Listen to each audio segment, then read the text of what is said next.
हजरत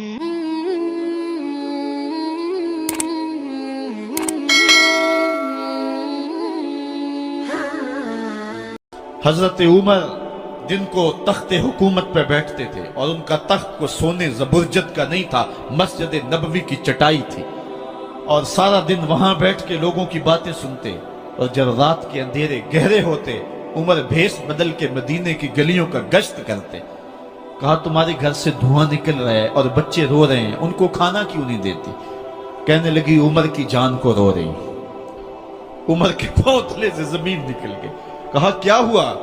कहा 3 दिन से हमारे यहाँ खाने के लिए कुछ नहीं है, रोजाना बच्चे रोते हैं और मैं हंडिया के अंदर पत्थर डाल करके नीचे से आग डालती रहती हूँ कि बच्चे इंतजार कर करके सो जाएंगे, कम वक्त सो भी नहीं रहे और वो पत्थर पकेंगे भी क्या, और मैं उमर की जान को रो रही हूँ। हजरत उमर का कलेजा दहलने लगा। फौरन पलटे वापस बैतुल माल में आए, घी का एक कनस्तर लिया, आटे की बोरी ली, मिर्च मसाला जात बहुत कुछ उठाया, अपने कंधे पे रखा, बोरी अपनी कमर पे लादी। उमर बैतुल माल से निकले तो आपके खादम असलम ने देख लिया, आगे बढ़ा, कहा मेरे आका मैं उठाता हूं। उमर की आंखों में आंसू है। कहा असलम कयामत के दिन मेरा बोझ उठा लोगे? कहा कयामत के दिन तो अपना अपना बोझ उठाना पड़ेगा। कहा उमर को आज अपना ही उठाने दो। हजरत उमर वो घी का कनस्तर और वो आटे की बोरी सर पे उठाए हैं और उस खातून के घर जाते हैं और दस्तक देते हैं। वो जब देखती है उसकी जान में जान आ जाती है। कहा जल्दी जल्दी आटा गूंदो, और उमर सब्जी काटने लग जाते हैं। हजरत उमर रदी अल्लाह ताला अन्हो सब्जी तैयार कर देते, उधर आटा गुद जाता है और फिर ऊपर चूल्हा रखा जाता है, चूल्हे के अंदर आग रखी जाती है, वो खाना पकाने लगती है, आग बुझती है। तारीख ने लिखा है आग बुझने लगती है, उमर झुक करके फूंके मारता है। उमर झुक झुक के फूंके मारता है। खाना पक गया और बच्चों के सामने खाना रख दिया, बच्चे खा रहे हैं। अब बच्चे रो रो के निढाल हो चुके थे। हजरत उमर अपने हाथों को और अपने घुटनों को और अपने पांव को जमीन पे लगा के, जिस तरह बकरी का बच्चा चलता है वेड़े के अंदर, कभी इधर चलते हैं कभी इधर चलते हैं, ताकि बच्चे मुझे देख के खुश हों और दिल में कहते उमर जितना रुलाया है अब इतना हंसाना भी पड़ेगा। तो कभी उमर अमीरुल मोमिनीन, ये मैं किसी आज के जो है वो लोगों के वोटों पे मुंतखब होने वाले हुक्मरान की कहानी नहीं सुना रहा, मैं उस उमर की कहानी सुना रहा हूं जो 23 लाख मुरब्बा मील का हुक्मरान है, आधी दुनिया का बादशाह है। हजरत उमर जो है जिस तरह बकरी का बच्चा चलता है, इस तरह अपने हाथ और अपने घुटने जमीन पे टेक करके जो है वो इस तरह चलते हैं। बच्चे उमर को देख के मुस्कुराते हैं। जब बच्चे मुस्कुराने लगे तो हजरत उमर ने उस खातून से कहा बुढ़िया उमर को माफ कर दे। उसने कहा तू इतनी हमदर्दी क्यों करता है? कहा उमर बेचारा बड़ा फंसा हुआ है, फिक्र है उसको यरमूक को, फुस्तात हुलवान की, जब फतह है मिस्र तो तैयारी है ईरान की, आते जाते वफद से मुलाकात भी करता होगा और शब को मालूम हालात भी करता होगा। कांटों में उलझी हुई बेचारे की जान है, नींद उसको भी आती है, आखिर वो इंसान है, मेरी बहन उमर को माफ कर दे।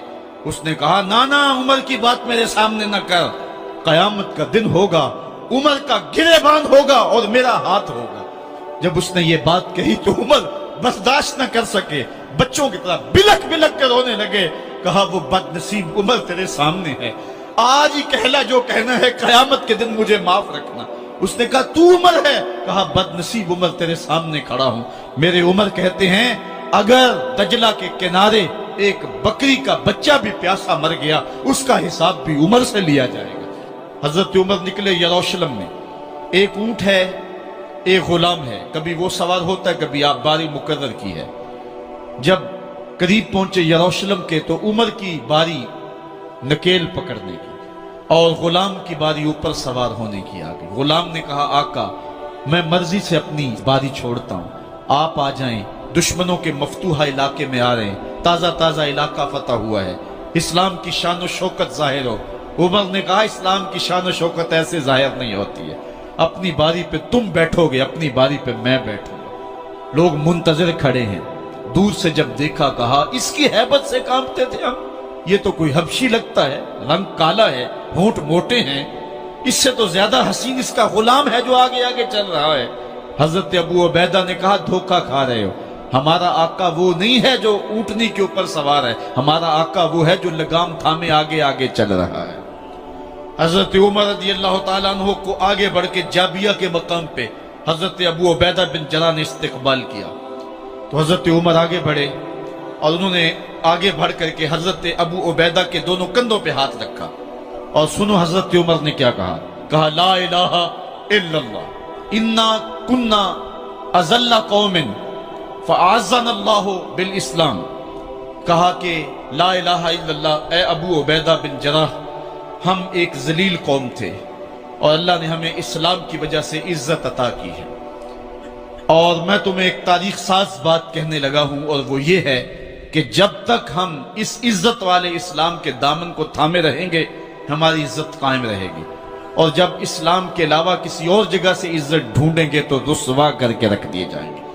یہ ہے وہ خلاصہ جو حضرت عمر نے امتوں کے عروج و زوال کا بیان کیا ہے۔ اس امت کو جو خیرات ملی ہے تخت و تاج کی، وہ پینٹاگون سے نہیں ملی، وہ واشنگٹن سے نہیں ملی، وہ وائٹ ہاؤس سے نہیں ملی، وہ محمد عربی کے جوڑوں کا صدقہ ملی ہے۔ اس لیے جب ہم نے اسلام سے انحراف کیا، پاکستان حاصل کیا گیا تھا۔ پاکستان کا مطلب کیا؟ لا الہ الا اللہ۔ ہم نے اس نعرے کو چھوڑ دیا ہوا ہے، ہم نے انحراف کر دیا ہے۔ آج ہماری نظریں مغرب کی طرف لگی ہیں کہ تخت و تاج اس سے نصیب ہوتے ہیں، اور دنیا کے اوپر ہم رسوا ہو کے رہ گئے۔ ہماری پستی، ہماری زبوحالی، ہماری ذلت کا سبب یہ ہے کہ جس جگہ سے ہمیں عزت ملی تھی ہم نے وہ مرکز ہی چھوڑ دیا ہے۔ اس مرکز حیات کو، اس مرکز زندگی کو، اس مرکز عزت کو ہم نے چھوڑ دیا ہے، اور دنیا کے اوپر ہم رسوا ہو رہے ہیں۔ انہی حضرت عمر کی کہانی ہے۔ وادی تہامہ سے گزر رہے تھے کہ بچوں کی طرح بلک بلک کے رونے لگے۔ کہا عمر جوان آدمی ہو اور بچوں کی طرح بلک کے رو رہے ہو؟ کہا تم نہیں جانتے، مجھے بچپن کی کہانی یاد آ گئی۔ کہا کیا کہانی ہے؟ کہا یہی عرض تہامہ تھی، میرے باپ خطاب نے مجھے 5 اونٹ دیے تھے، کہا انہیں لائن میں کھڑا کرو سیدھا۔ میں آگے والا سیدھا کرتا تھا، پیچھے والا ٹیڑھا ہو جاتا، پیچھے والا سیدھا کرتا، آگے والا ٹیڑھا ہو جاتا۔ میرے باپ خطاب نے مجھے بڑا مارا۔ کہا ایک عرب کے بیٹے ہو کہ تم سے 5 اونٹ لائن میں کھڑے نہیں ہوتے؟ کہا ایک زمانہ عمر پہ وہ تھا کہ اس سے 5 اونٹ لائن میں کھڑے نہیں ہوتے تھے، اور آج شرق سے لے کر غرب تک 23 لاکھ مربع میل کی حکمرانی اور انسان بھی لائن میں کھڑے ہیں۔ یہ محمد عربی کے جوڑوں کا صدقہ نہیں ہے تو اور کیا ہے؟ عمر سے تو 5 اونٹ لائن میں کھڑے نہیں ہوتے تھے۔